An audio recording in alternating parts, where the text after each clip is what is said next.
Hi guys, and welcome to my review of the KBEAR streamer.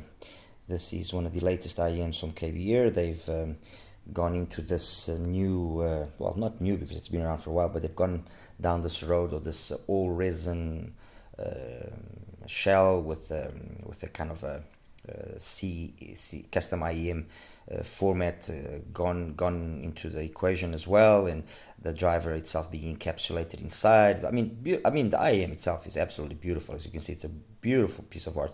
Obviously, this clear resin will with age become yellow, but that's not, there's nothing we can do about it.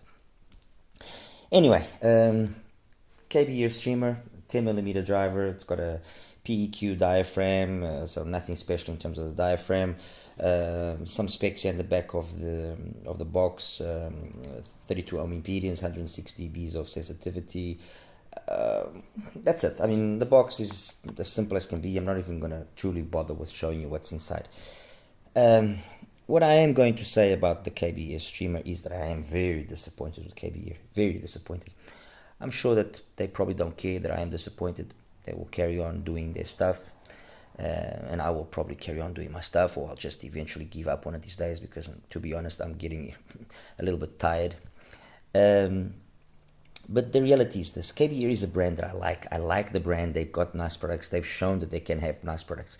But for some reason, which I just cannot understand, what they've gone down the path over the last year and a half of just bringing out IEMs which are an absolute and total disaster. KBEAR Rosefinch. I mean, the idea was good but not well executed, and all it took was to change just the filter on the nozzle, change it to a 350 grade filter, and it made the Rosefinch an absolute beast, capable of having all the bass that it still has, but bringing some clarity into the equation and making it a truly engaging and satisfying IEM, capable of even beating the likes of, for example, the 7 hertz legato. Which was an IEM that claimed having all this crazy bass and so on and so forth, and the Rosefinch has the same or more bass even better quality. Okay. And then they had a couple of other, the Schwangu, I believe it was another couple of IEMs they launched. It just I just cannot understand what is the idea. I don't understand. And as I've said time and time again, I mean, if you are not going to be able to do something which is different and takes a new take on tuning and sounds good and is really good, then just stick with a Harman tune, and that's it. Just stick with a Harman tune, be safe, and at least sell some units. Okay. And the same thing has happened now here with the streamer. I mean, this philosophy of the streamer has been around, like I said, for a while. Those that might remember me from my early beginnings will remember that I have basically all of these resin type IEMs. I have them all. I've only got here the Open Heart OH800, but I mean, I recently acquired a Smartbat Black Cat, which is exactly the same thing. I've got here the TFC Essence, which probably is the best one out of this in this concept. It's probably the best one. It's the one that's got the most balanced tune. Okay, it's still got the big bass, but it's been balanced out better with the mids and the highs. And for some reason, which I just don't understand, I cannot, honestly, I cannot for the love of me grasp what was the idea of the engineer when he tuned this, because this thing is a mess, period. The bass is light, okay, fine, nothing wrong there, but then the way the pin gain is done and all the dips and the roller coaster from there onwards, it is a total mess. Honestly, a total mess. This sounds worse than the majority of the IEMs that used to come with the cell phones a couple of years ago.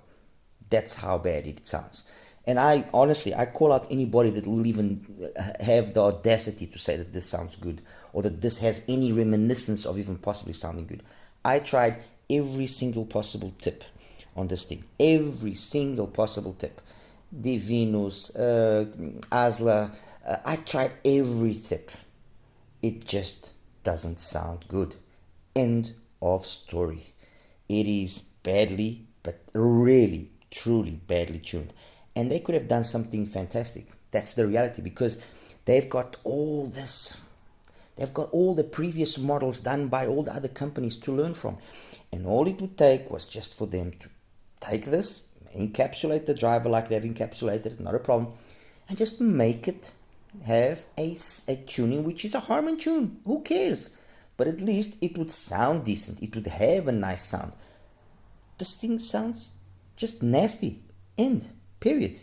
So I'm never even bother with giving you a story of and bass and mids and treble and detail retrieval and soundstage and blah blah blah blah blah, because it doesn't deserve it. And it actually, I get no satisfaction. I get nothing, no pleasure of having to be hard like this on the streamer. I actually do not get any pleasure. But this is not what I expect for $70, let alone what I expect from a company like KBEAR that does know how to make good products. That's the reality.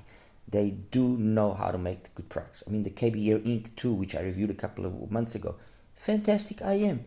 The Ink 2 walks all over this, destroys it in every single aspect. The Rosefinch, however bad it is, I would take a Rosefinch over this. I just don't understand. Seriously, I truly and genuinely try to always put myself in the other person's shoes, understand where he's coming from, what he's trying to obtain, this is nothing. Anyway, guys, as always, like and subscribe. And like I said, I apologize, but this doesn't deserve that I really give you all the details that I usually like giving you, and give you these lengthy reviews as well. This has been a major disappointment. All right. Anyway, you take care now. Bye bye.